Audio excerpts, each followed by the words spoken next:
In this tutorial, I'm going to show you how to totally log out of Fortnite on your PS5.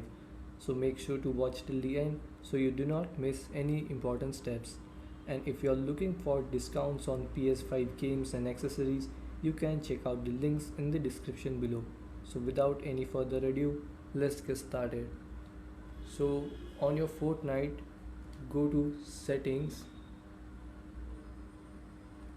and here in settings go to account,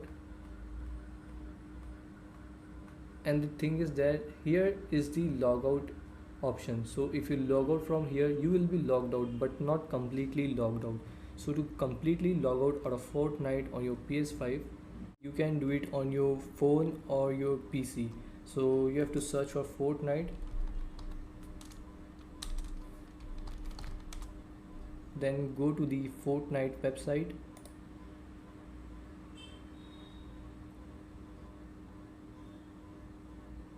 Then here in the top right side you will see this profile icon. Click on it, and if you have not signed in, you will need to sign in, and after you sign in you have to go to account.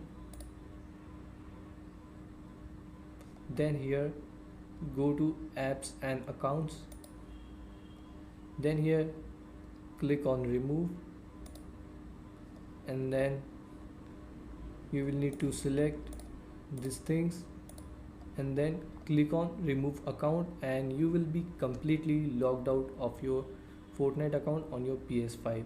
So this is how you can do it. Thanks for watching.